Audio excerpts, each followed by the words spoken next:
so my name is Alexandria Robin, and I'm here today to talk on the misconceptions of bisexuality.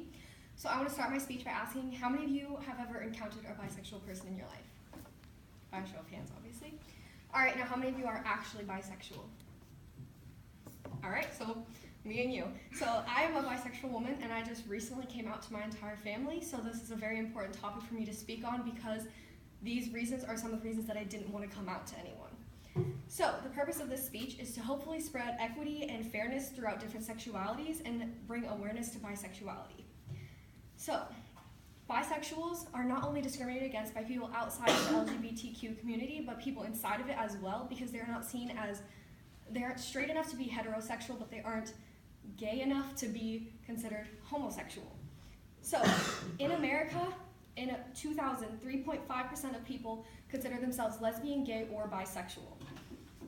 However, 1.8% of them consider themselves bisexual, and only 1.7% consider themselves gay or lesbian.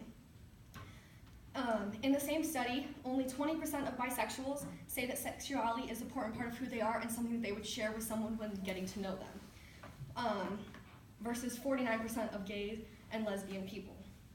Bisexuals are also less likely to come out than lesbian or gays due to the fact that they are discriminated against by their own community and other communities. All this was found in a study in 2000 by Kim Parker. So there are endless misconceptions on any sexuality, but I'm only going to focus on 7 of them, which are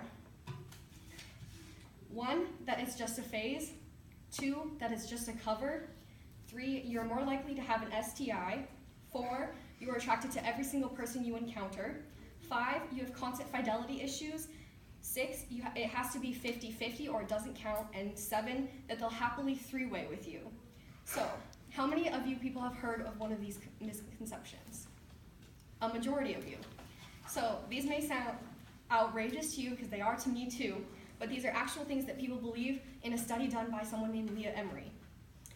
She went around and surveyed a bunch of people in the town that she lives in, and this was the results of her survey. So, these are common misconceptions because media such as television, film, and music often contribute to the perpetuation of negative stereotypes and stigmas about people who are bisexual. So, now let's break down these misconceptions and hopefully show you that they are not true.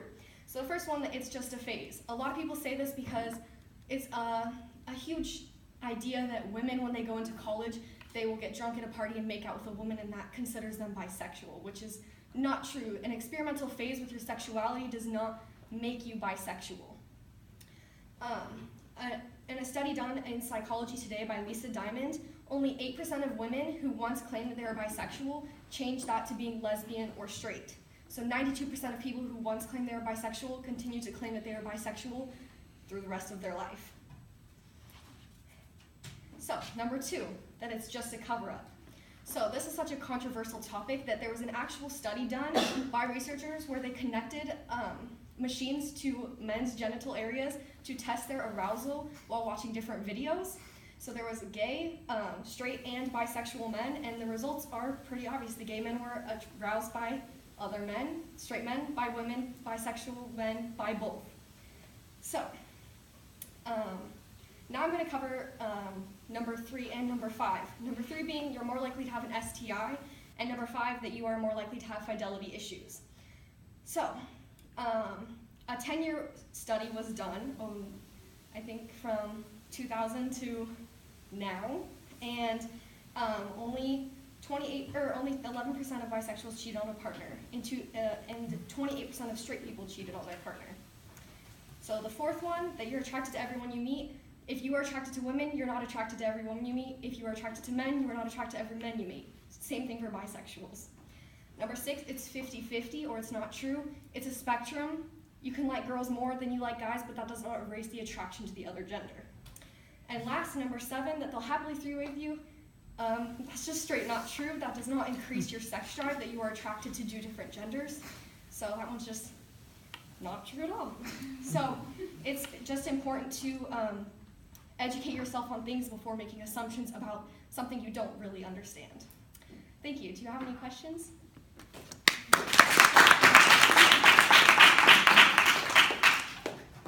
Questions?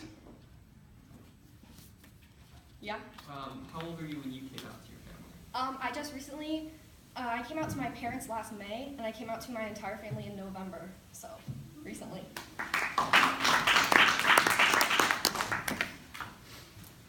Yes. Has the transition to coming out to not only your family but to society as a whole been very hard on you? Not as much now because we live in such an open and accepting day and age of this, and my family is a very diverse family, and I have a couple like gay cousins and stuff, so it wasn't as hard for me as it is for other people, because I know a lot of people struggle with that. And then did one of you have questions? Oh, okay. She stole your question.